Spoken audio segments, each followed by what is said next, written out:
वासुदेवाय।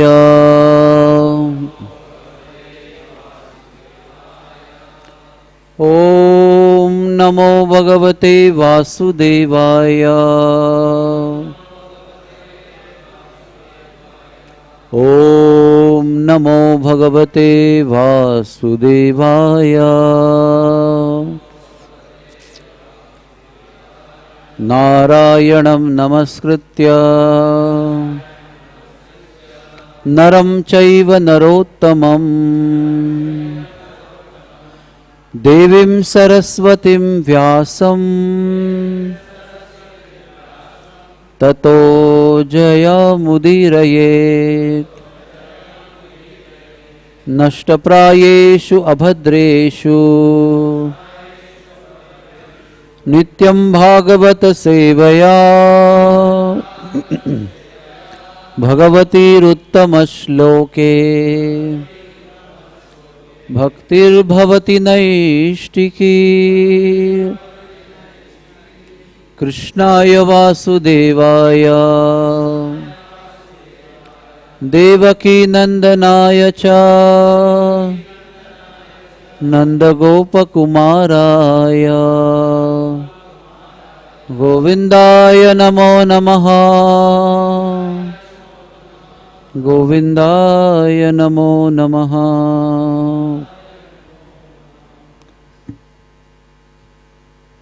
So welcome all of you to Srimad Bhagavatam discussion. Today we are reading from 10th canto of Srimad Bhagavatam, chapter number 85, entitled Lord Krishna instructs Vasudev. Text number 7. Kantistejaha Prabhasatta Chandragni Arkarksha Vidyutam Yat Stairyam Bhubhrutam Bhubhrutam Bhumer Vrittir Gandho Arthato Bhavan. Kantisteja Prabhasatta Chandragni Arkaksha Vidyutam Yatstairyam Bhubhrutam Bhumer Vrittir Gandhortha Arthartho Bhavan. Kantisteja Prabhasatta Chandragni Arkaksha Vidyutam Yat Stairyam Bhubhrutam Bhumer Vrittir Gandhorthatho Bhavan.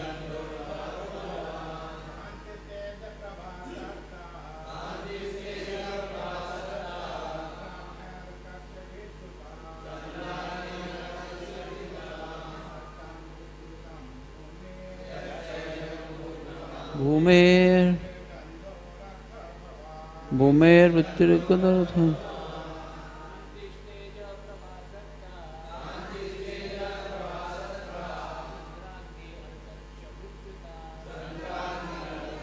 Vidyutam Yatstairyam Bhubhrutam Bhumer Vrittir Gandhorthatho Bhavan. Kanti Teja Prabhasatta Vandikri Antaraksha Vidyutam Yat Stairyam Bhumi Bhutam Bhumer Vrittir Gandhorthato Bhavan. Mataji's Teja Prabhasatta Dagni Arkaksha Vidyutam Yastairyam Bhumitam Bhumer Vrittir Gandhorthatho Bhavan. Kantihi, the attractive glow. Tejaha, brilliance. Prabha, luminosity. Satta, and particular existence. Chandra, of the moon. Agni, fire. Arka, the sun. Vriksha, the stars. Vidyutam, and lightning. Yat, which. Stharyam, permanence. Bhubhrutam, of mountains. Bhumehe, of the earth. Vrittihi, the quality of sustaining. Gandha, fragrance. Arthataha, in truth. Bhavan, yourself.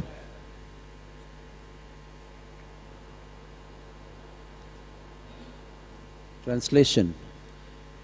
The glow of the moon, the brilliance of fire, the radiance of sun, the twinkling of the stars, the flash of lightning, the permanence of the mountains, the aroma and sustaining power of the earth, all these are actually you.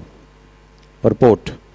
Sri Vyasadeva, in telling Krishna that he is this essence of sun, Sri Vasudeva, in telling Krishna that he is the essence of the sun, moon, stars, lightning and fire, is only reiterating the opinion of scripture, both Shruti and Smriti.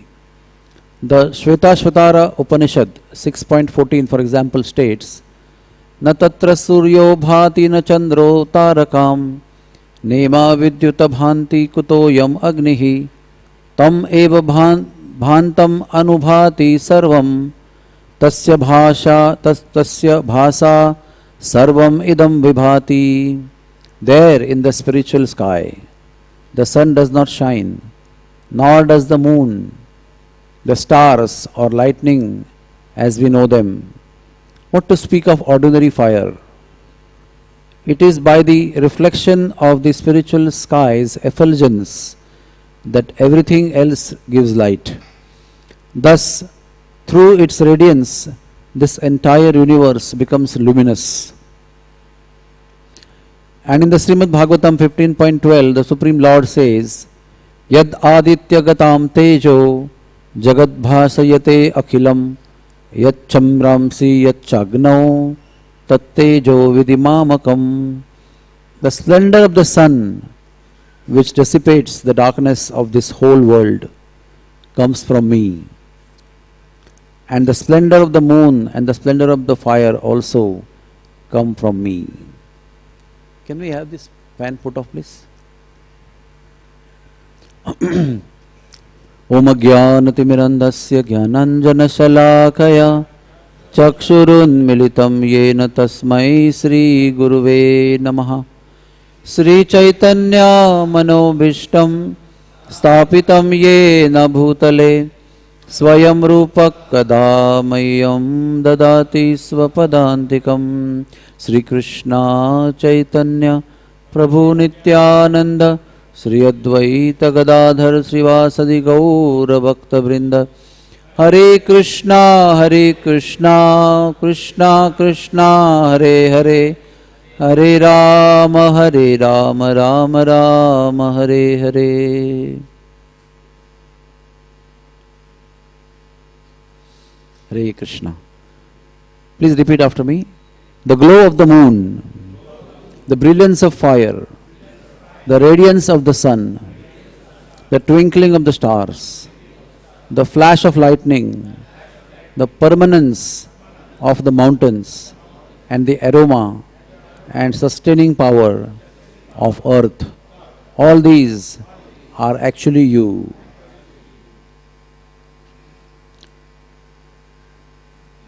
After having the meeting with Brijvasis at Kurukshetra, then Vasudeva performed a big fire sacrifice. It was a really magnificent fire sacrifice because all most wonderful sages which were adored and glorified by all the universe, they were all present over there. It is explained that the discussion about the fire sacrifice was happening in all over the universe. Such was the magnanimity of the fire sacrifice that Vasudeva arranged. And in that assembly, because so many great sages had come, some of them, many of them, instructed Vasudeva about the glories of Sri Krishna. Who is he and what is his personality and what is his background and what is the truth about him, although he happens to be Vasudeva's son. So that was like a very lightning experience for Vasudeva. He started realizing that whom I consider as son is actually Supreme Personality of Godhead. All this while he was worried about him as son, he was concerned about him, he was sending messages to Nanda Maharaj, arranging things in the cognito to protect him as a child. But then by the enlightenment of the sadhus, he came to know the reality of Sri Krishna. And in this verse and many verses, Vasudeva is, as soon as Sri Krishna came and touched his feet and wanted to take blessings, Vasudeva started glorifying him as if he was not his son, but he was the Supreme Personality of Godhead. You don't find any tinge of his being his son. Simply he is glorifying, as a devotee is glorifying the Supreme Lord. So as yesterday it was explained that Vishwanath Chakravarti Thakur mentions that it is important for us to learn about creation. Because when we study creation, we know how intricate the creation is. And the more intricate the creation is, we understand how wonderful the Creator must be. Like when we were studying anatomy in the first year of medicine, the way we were dissecting the body and the way the muscles were arranged in different directions and the vessels going around, taking fresh blood and taking away the contaminated blood, and so many arrangements, organs placed, how they were hung, how they were taken care in the body. It was only of course, our teacher was also very God-conscious person. So he told us, see, this kind of creation no one can make except God. No human being can make such creation. Such fantastic functionality and such fantastic anatomy, the physical existence. And the way it runs like automatic machine. We don't even know. We just desire and do some things and everything else the body takes care of. All of us know that when we eat food, we can only choose to eat food, we can choose to chew the food and choose to swallow. And after that the food is completely out of our control. And everything else is taken care of the body, by the body. The way the things are secreted, the way the things are digested, propelled further, essence is taken away and the dirt is thrown out in a very systematic liquid and solid way. And the way the brain thinks, the way we get guided by our emotions and how they control our body. But we are simply actually the observer within the body also.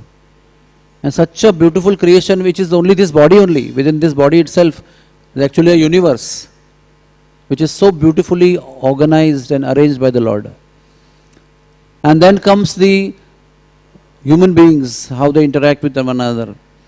Then comes after the physical, anatomical, physiological arrangement, we come to know that all these living beings who are living in this kind of most complicated machine are also controlled by karma, and that is controlled by different demigods. So where they will take birth, where they will grow, how they will look, how their eyes will be, how their nose will be, how their walk will be, how their body will be, at what age, how they will look, at what age, what they will undergo, how they will interact with people, which place they will go and stay, whom they will get married with, how many children they will have, what kind of sufferings and enjoyment they will have. All these intricate matters. Suppose you are supposed to get wet in the rain and get pneumonia after that, then which day you will go out and get wet, in which rain, which is contaminated, and you will get, that time your immunity will be low and you will get pneumonia. All these karmic complicated matters are also controlled by that same personality through many demigods. Like when I was about to go to Saudi Arabia, I went to Delhi to meet Gurudev, and he said, don't think you will be solving all your problems by doing this. Your karmas will reach before you to Saudi Arabia to give the reaction to you, all the karmas that you are supposed to undergo there in that much period of time. So how well it is organized. Whatever you are supposed to enjoy and suffer, those people who are going to be the agents of suffering and enjoyment for you are also so meticulously planned by the Lord. And it's not that He has to manage only like when we are acting in drama, there are about sometimes 50, 60 people, we have to really coordinate with them, where you will move, what dialogue you will say, and which light will be on you, and where you will be in darkness, and where you will be still. It's like 3-4 months of organization of only managing 50, 60 people on the stage. But here there are millions of people on the stage of earth.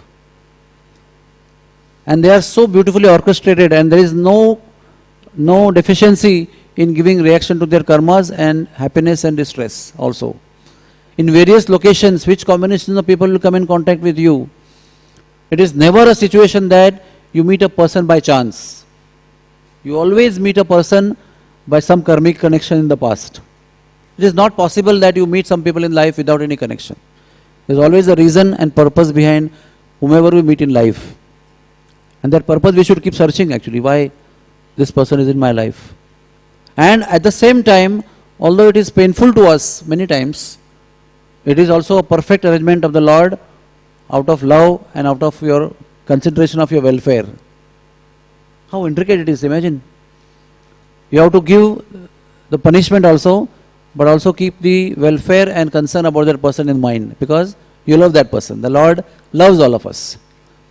Even though we suffer, it is not meant for actually for your degradation or for your patan. It is meant for your upliftment only and kalyan only. Welfare all the time. How meticulous that brain must be who is controlling all these things. And then this is like one species we talked about. Then there are animals, then there are aquatics, then there are birds. And which bird's sound do you hear in life? What gives you pleasure? And sometimes a crow comes and disturbs you, and dogs bark at you. It's also controlled by the Lord. Exactly, perfectly as per our karmas. Then all the interaction between the dogs and the cats and the birds and the animals and the aquatics is also controlled by Him and fully managed and controlled by Him.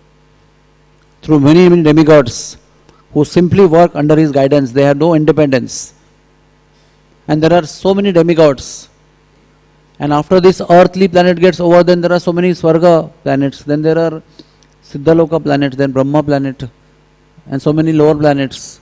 And this becomes one universe, and this is controlled by so many personalities. And there are such unlimited universes, Ananta Koti Brahmand. And there is nobody is colliding in the sky. One Brahmand is dashing against another one. Then this liquid is getting leaked there, contaminating the other Brahmanda. It's not like that. You never see any star colliding in the sky. It happens sometimes as a reaction of our karmas when meteors fall down and destroy something. Everything is so well controlled. Even cyclones have to come, even tsunamis have to come, even so many things have to happen. And the connection between the people in the earth performing some austerities and demigods getting disturbed, and they coming down and doing something in between, and then another sages coming and correcting the demigod, giving him enlightenment. So also inter-universal management. It's not international management. It's interloka management, interplanetary management, inter-universal management. And everybody at the same time has Paramatma in the heart, which is guiding that person from place to place to do certain things as per their desire, as per sanction. And all these Paramatmas coming from one personality, Rishodakshaya Vishnu, he is coming from Garbhodakshaya Vishnu, he is coming from Mahavishnu. And this all material creation under Mahat Tattva, just a cloud which is giving darkness under that, obstructing the light of Goloka. And then everybody is suffering from birth and death and old age and disease. How wonderful actually it is. Today in geography we learned that the moon gets light from the sun. And if you go higher than that, you understand not only one sun, there are so many suns, so many galaxies. And now we learn that all the suns are getting light from Sri Krishna. And it's explained here that all the light of Golok Vrindavan, actually it is enlightening, giving light to everything which is effulgent over here. Everything that appearing to be shining is actually the reflection of the light of Golok Vrindavan, that is Brahma Jyoti. That the sun takes and then that the moon is given. And there still there's darkness, and then there's stars and the moon shining in the night. And then there are seasons coming. You can just go on thinking. Some of the glimpse will be there available to us when the Mayapur temple will be inaugurated. We'll come to know certain understanding of that. But in actuality, we'll never understand the complicated situation of the creation. We can only understand more and more, and only understand that how complicated it is and how it is difficult to understand. If so difficult to understand and make, how the Creator must have made it. What kind of planning he must be having, what kind of design he must be having. And at the same time, there is something called a spiritual world, where there is Brahma Jyoti, there are Ananta, Vaikuntha planets floating, and they have a Vishnu form with different holdings in different hands and different functionalities. And they are also unlimited. One cannot count how many Vaikuntha planets are there, how many living entities live with Vaikuntha Adipati in Dasyaras, in awe and reverence, and what happens over there. And then there is Ayodhya, then there is Dwarka, then there is Goloka Vrindavan, then there is Chaitanya Loka in that, then Harinam Sankirtan, Golokira Premadhana. This is also another management which is free from birth and death. There are people, and it is said insignificant number of people who are living in the material world in the Ananta Koti Brahmandas compared to the number of people who live in the spiritual world, enjoying transcendental happiness with the Lord, different varieties of happiness. And we are all part of it, by the way. We are not, maybe we are in jail of the material world, Durga, but by the mercy of pure devotees and by the mercy of Acharya and the Supreme Lord Himself, we are also given to understand at least a bit about the participation of ours in the whole creation of the Lord. That I am also a participant, I am also a member of this creation of the Lord. And then by the mercy of pure devotees, we come to know how and what is our role in this whole creation, what is our participation actually in action. And that is explained by pure devotees.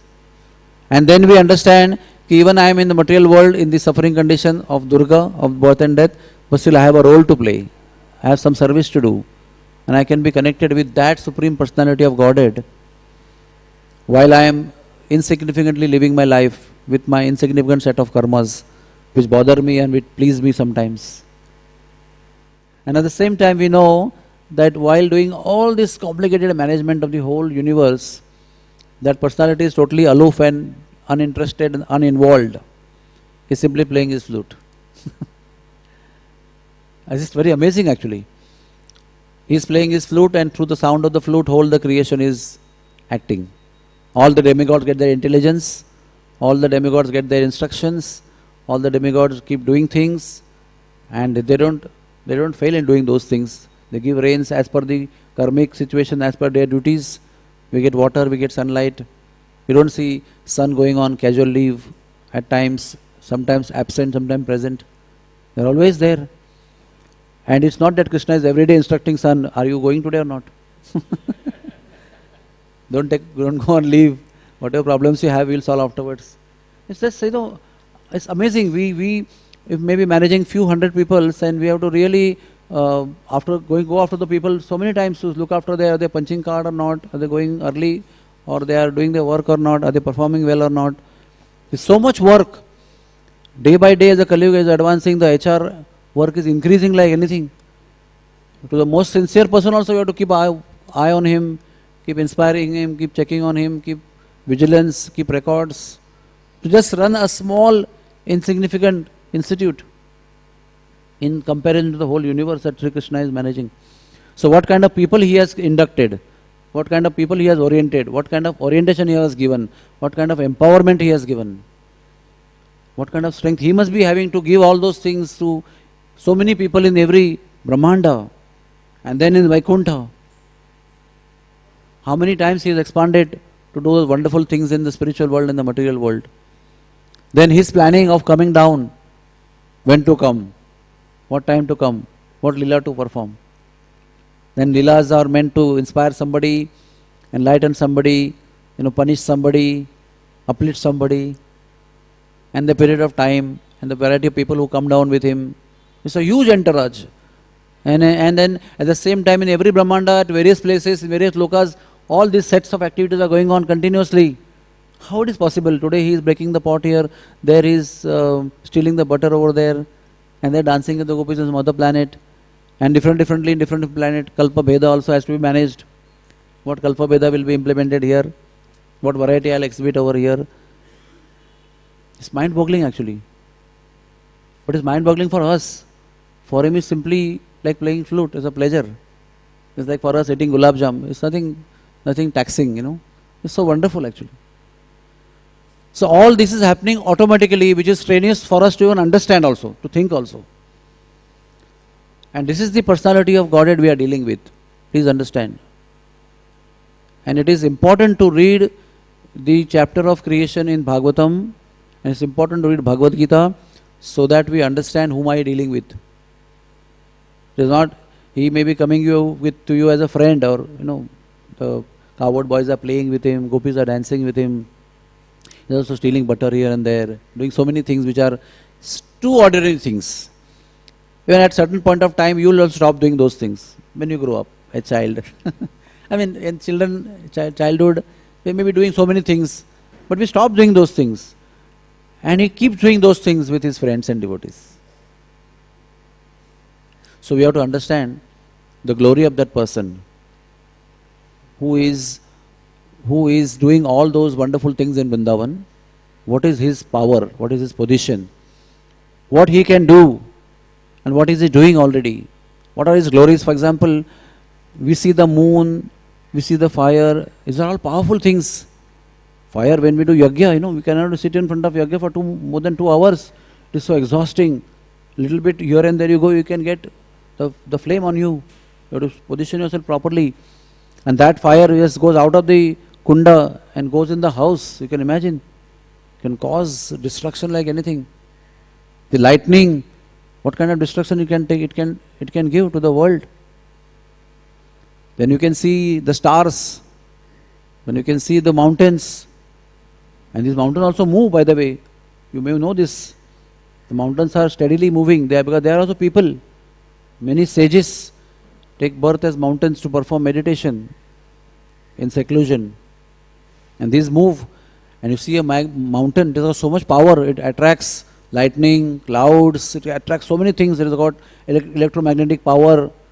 It moves things around the world.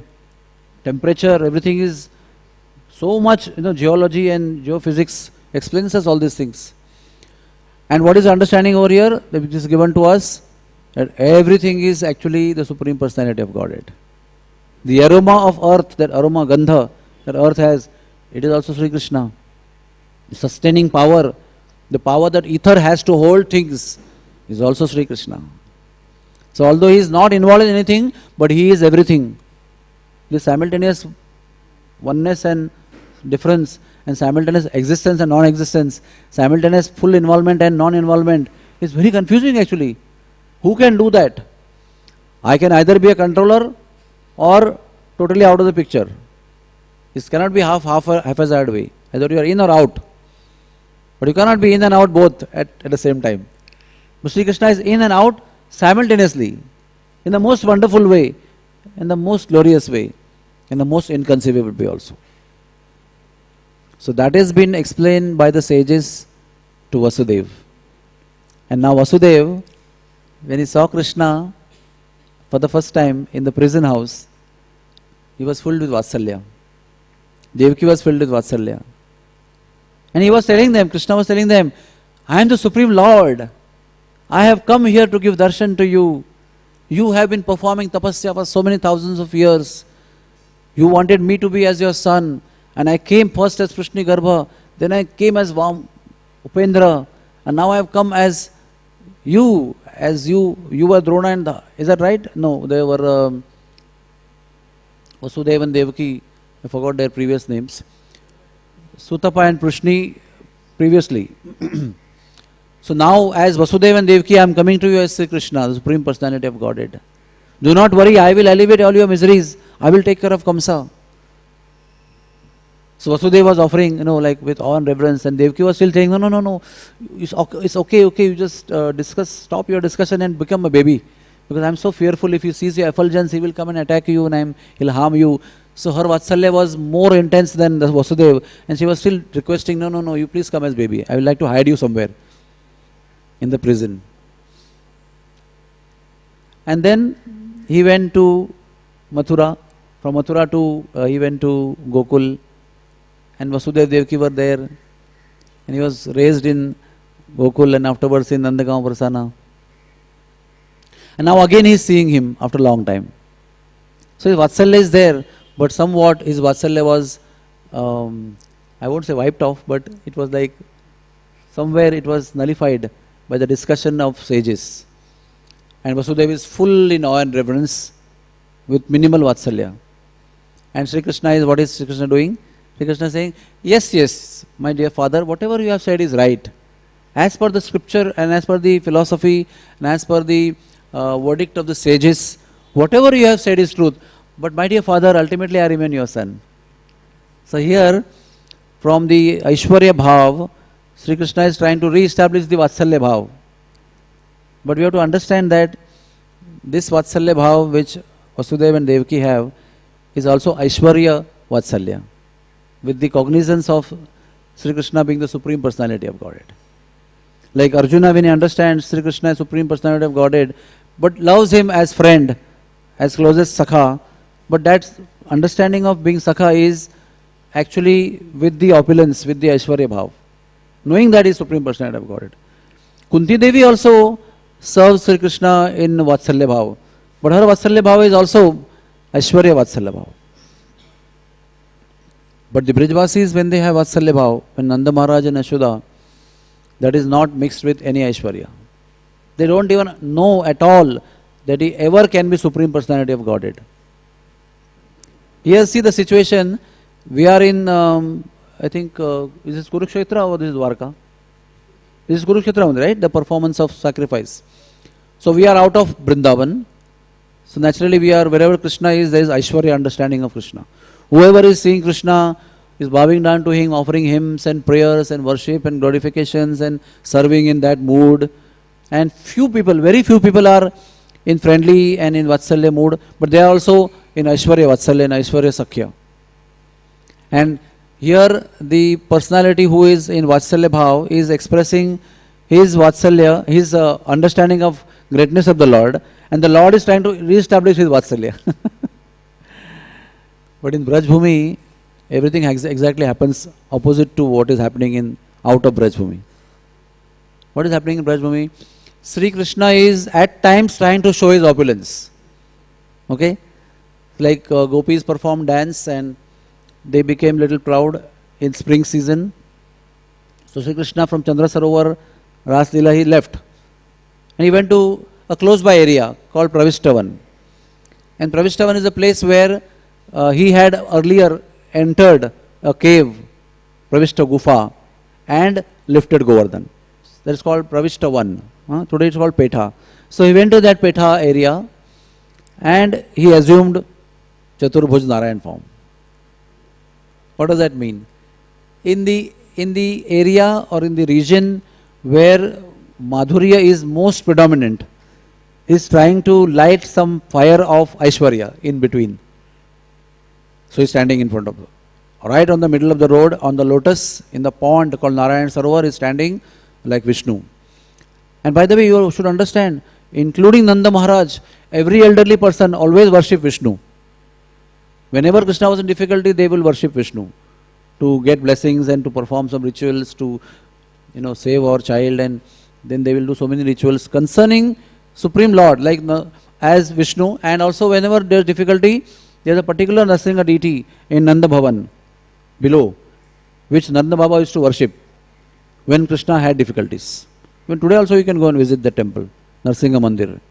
So that means the understanding of the Supreme Lord as four-armed personality having so many opulences was there, and that same personality is now standing in front of you on the road. And what the gopis are doing? They are asking, have you seen Krishna? I don't remember whether they really offered Dandavat to him or not, but they must have had some awe and reverence, but their concern was, have you seen Krishna? Then one of the four hands had to be utilized, this way he had gone. So they all went that way. And then Radharani came speaking to Bumblebee in a ecstasy of separation. And she also asked, where is Krishna? But the way she asked, so much of love of Madhurya, that Sri Krishna's two arms melted away. All his holdings, Shankha Chakra Padma Gada, vanished. And he was forced by the power of Madhurya to come back to Madhurya, to come back to two-armed Sri Krishna form. He couldn't maintain his opulence or Aishwarya Darshan in the most powerful atmosphere of Madhurya. He had to give up. Here he is trying to give the Vatsalya back to Vasudev. There he is trying to exhibit some Aishwarya, and there is extinguished. In the rainy season, when it is like in a too much winter or in the too much rain season, you try to light the fire in the machis, what happens? The dampness is so much that you can't light a fire. You try to burn the wood. Sometimes you do yagya in the rainy season, it's like too difficult to keep continuing the fire on. That is something like Madhurya. It's the dampness which doesn't allow the fire of Aishwarya to come up. Radha Govind Maharaj has given beautiful example that it becomes so much solidified, the situation in Vrindavan with Madhurya, that the fire of Aishwarya cannot take place only. So the ghee is something like Madhurya is so much solidified because of the love of gopis and the Brijvasis that you can never see the bottom of the pot because it's all frozen, solidified. And Aishwarya like fire, sometimes in between. So this is one example. Second example is when Ukkal Bandhan was going on, very funny this is. I will not go in details of the Leela, but when Sri Krishna was bound, everybody was upset, like, oh, Sri Krishna is bound. Some of the coward boys were very happy that every time we get caught and you run away and we get punished. Good, this time you are caught and we are free. But some coward boys are crying that our dear Krishna, who always helps us to get nice butter, but today he is arrested. But what to do? They are just trying to untie the knot, but knot tied by Yashoda Devi with Vatsalya cannot be untied by Sakhya. So they all go away. Then Balram comes. Balram feels very upset. Oh, mother has bound you. I must do something. He said, yeah, please do something. I'm bound. I want to get released. So he goes to Mother Yashoda. And what he talks is very interesting. He says, do you know whom we have tied? He is the creator of the whole universe. He has created Vaikuntha. He is the Vaikuntha Adhipati. All the Brahmandas are under his direction. Whatever he spoke in the earlier part of class, all that pravachan he was giving to his mother. So Mother Yashoda is listening. Wow, very nice explanation. And then he started saying that, you know who I am? Who is pleading to you? I am the avatar of Ananda Shesh. I hold all the universes on my head like mustard seeds effortlessly. And I have come down as Sankarshan has come down in form of me.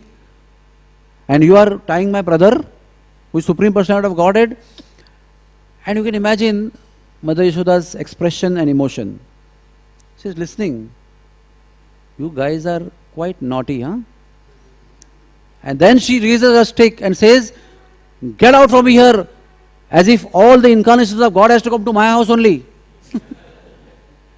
मतलब हिंदी में कहते हैं ना कि सारे भगवान के अवतारों को मेरे घर पे होना था, चले जाओ वहां से. And she raised the stick and Balram ran away. So what Balram is trying to do? Balram is trying to exhibit his Aishwarya, to somehow untie his brother, somehow trying to use some trick. Actually he was speaking all the truth only. He was telling all the absolute truth, knowledge of understanding of the truth to his mother. But mother was not a bit impressed by all the description. Although she has seen all these some miracles in the past also, but she is not in the situation of bhav to understand anything which Balram is explaining. And Balram, finally trying to exhibit Aishwarya, had to run away out of fear of the stick which Mother Yashoda is showing. So again, Supreme Personality of Godhead trying to exhibit Aishwarya, but getting defeated by the Madhurya of Brajvasi Mother Yashoda. Then you see Brahmanda Leela.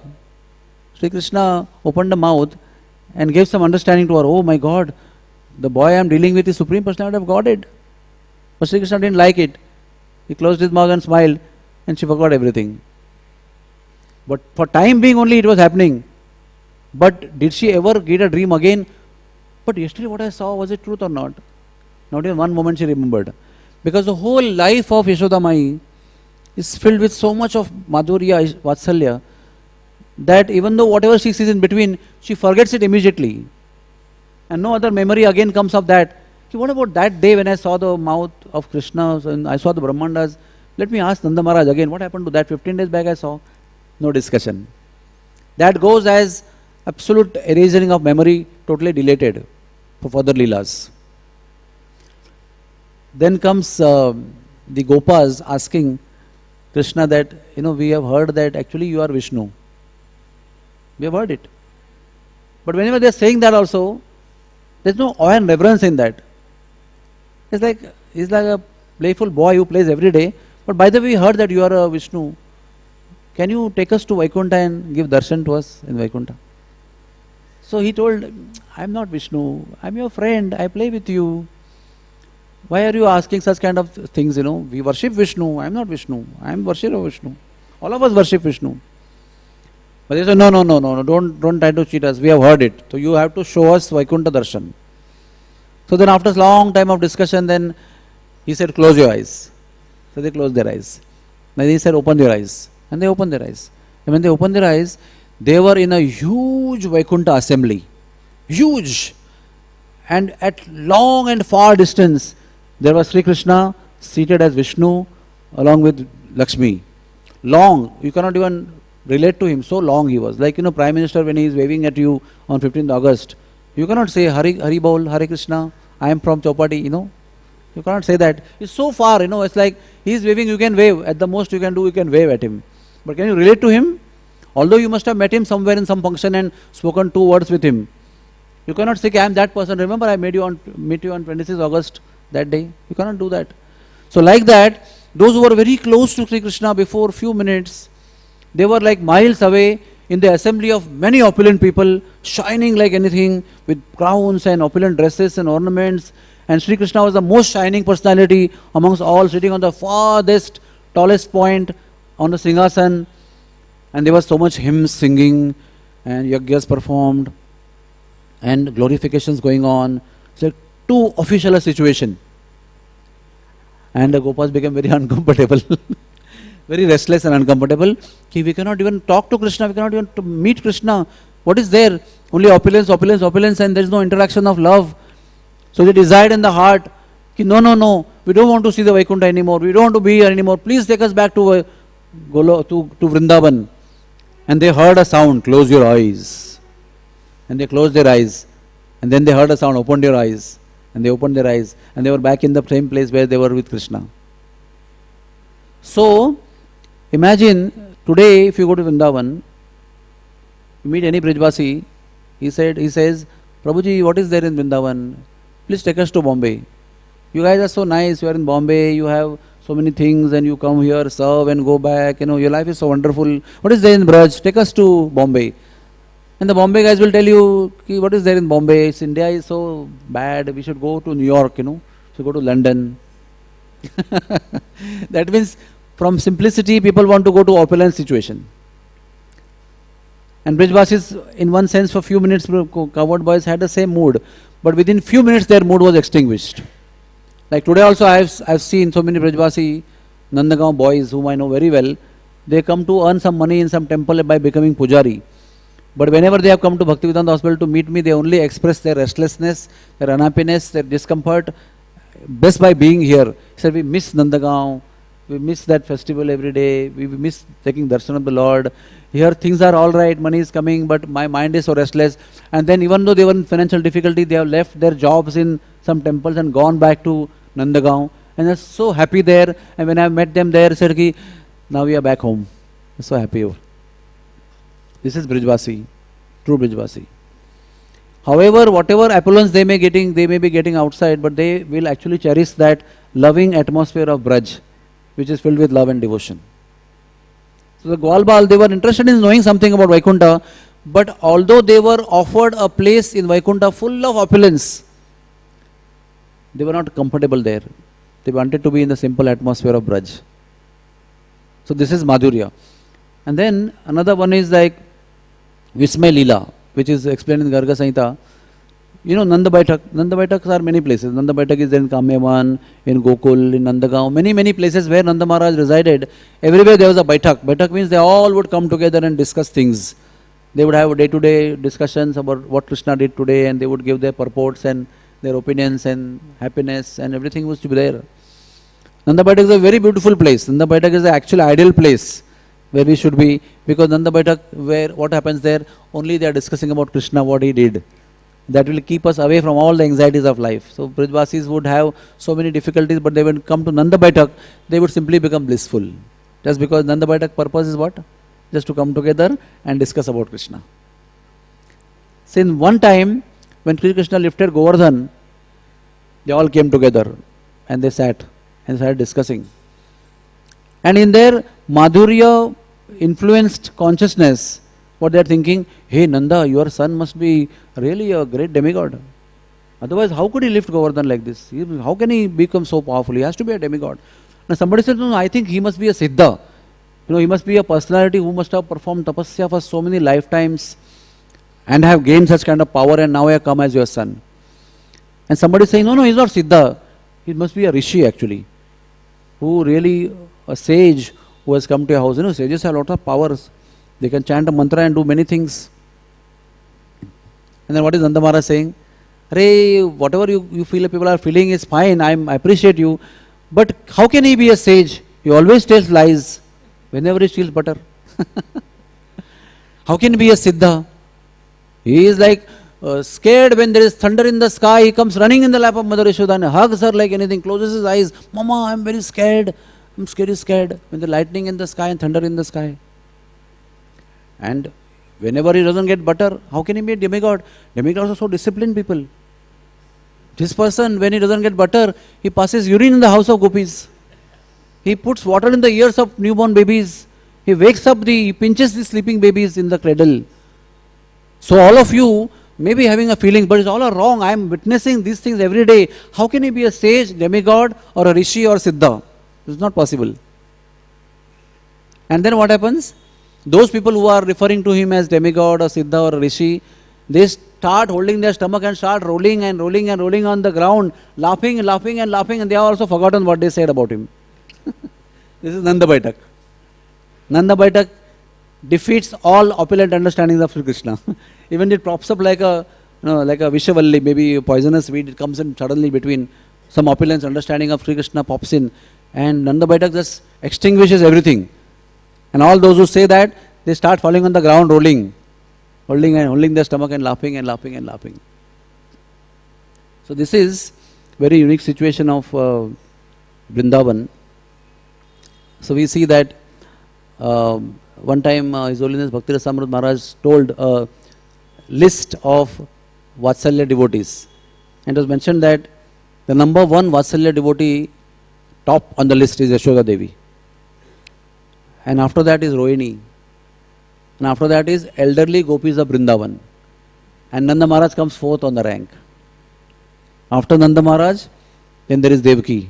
After Nanda Maharaj, then there is Devaki. And then there is Vasudev. And then Kunti. This is the level of Vatsalya. And you can see the Yashoda, Rohini, elderly gopis and Nanda. They are in Madhurya Vatsalya. And from Devaki, Vasudev, Kunti, there is the Aishwarya Vatsalya starts. So everything is pure. But even in purity there is more pure and the most pure and the most pure. And that goes on like that. But the beauty of Sri Vrindavan is that although anytime Sri Krishna exhibits opulence, it is not taken as opulence, it is simply taken as our glorious, wonderful son. Because Sri Krishna has exhibited opulence so many times. He killed so many demons, he lifted Govardhan, he opened his mouth, he did so many things. You know, Aristasura was like a big, huge mountain. His tail was wagging in the sky, throwing the clouds away. That, such a huge, how big his legs must be. He just effortlessly, a small 7-year-old boy, 5-6-year-old boy, lifted the hind legs and whirled him in the sky. Maybe when he was whirling, he may not be even seen also. Where is he? Who is whirling? Isn't that right? He was so small compared to the size of Aristasura. So when he was dying, throwing urine and stool everywhere, even the whirling person was not seen also. But still was so effortlessly done. Balaramji and Sri Krishna whirled the Dhenukasuras, the asuras who were in ass demons, like toys. Pralambasur was like such a huge mountain. Balaramji just punched him on the head and killed him. So it's not that Aishwarya is not expressed or exhibited in Braj Bhumi. It is exhibited. But the love of Brijvasis and their forgetfulness of the Lord as Lord in the influence of Yogamaya is so much that all this becomes insignificant happenings. And no one remembers that is he a demigod, is he a supreme personality of Godhead, are there 6 opulences, this and that discussion never takes place there. Simply love and love and love. So Janmashtami is coming very close. That same personality who has all this opulent understanding that sages are giving Vasudeva is all true also. The same personality is stealing butter, is lifting Govardhan, performing rasa dance, and so many wonderful things, making his devotees forget about all his opulences, completely covers him in the Yogamaya and gives him forgetfulness, gives them forgetfulness. The same personality's birthday is coming. And we have to study this, what sages have told also, so that we do not take him for granted. See, the Madhurya devotees also, the gopis and the Brajvasis, they have also undergone all the tapasyas, all the knowledge acquiring, everything they have undergone in the past lifetime. It's not that they just were born as gopis one fine day and they are all this rasa and bhava in their mind. Some of them are nitya siddhas, but many of them have gone through all the austerities and all the necessary requirements of penance and everything. And then as a result of that, they have attained, by the mercy of the Lord, this bhav, which they have now have, they now have, and that they are interacting with Krishna with that. So we can't expect ourselves that, oh, it's so good to read 10th canto, first 4 chapters, these chapters are very boring, they are all opulence. Straight go to 10th canto and only read the first 40 chapters, 39 chapters. It is not like that. We have to read Bhagavad Gita, that means understand everything about the Lord, read Bhagavatam, read all the Leelas of the Lord, and then 10th canto comes. This is a natural progress of consciousness. So that's why when we come to Janmashtami, we have to see the Lord as per Bhagavad Gita and as per the Vaikuntha understanding. Because our worship, even today what we do, is Lakshminarayan worship only. We have forms of Radha and Krishna, but we worship actually in the bhava of Lakshminarayan only, with awe and reverence. We don't take butter and start feeding Krishna on the mouth like Ghanshyam Baba was doing. We are not on that platform. All our worship described by Narad Muni is on the platform of Lakshminarayan only. So that we develop that awe and reverence and purification first. And with that attempt of purification that we are doing, we should keep this knowledge of Braj Leela also and fold our hands. What we all can do only is fold our hands in appreciation and glorification in awe and reverence. Whenever we hear a wonderful Leela of Krishna in Golok, in Vrindavan, we are advised by our acharyas like Vishwanath Chakravarti, we should hear and listen to them in awe and reverence. Not as a participant of that Leela, because I am describing and you are listening, or I am listening or you are describing. In both the conditions, whether we are describing or listening, we have to be in the mood of awe and reverence. That is our situation. And maybe through all these preparations and consciousness that we are cultivating for years together, one day Krishna may bestow by the mercy of Gurudev that consciousness with the gopis and with the Brajvasis, boys, and everybody will have. It's simply mercy. We cannot expect that in the 11th year of my devotional service I will get the Braj Bhav. It's not like that. It may not be for lifetimes together. It may not be for at the end of life, it may not be available. It all depends upon the Supreme Personality of Godhead and His agent, that is Sri Gurudev, who is taking care of us. By the causeless mercy, this will be revealed one day. It will not be just orchestrated as a plan. At this stage, this may happen. All our efforts are simply efforts. Whenever they want to be rewarded by Krishna, Krishna will reward them. So let us approach Sri Krishna Janmashtami in this mood of understanding of awe and reverence and the opulence of the Lord, at the same time revering the loving pastime that the same great personality of Godhead, who is so inconceivably great, also can come down to the level of stealing butter at your house and give pleasure to Mother Yashoda in the most insignificant childish way. That opulence also is very great. Like the greatest personality in the material world cannot come to your house and start joking with you. It's not possible for his position.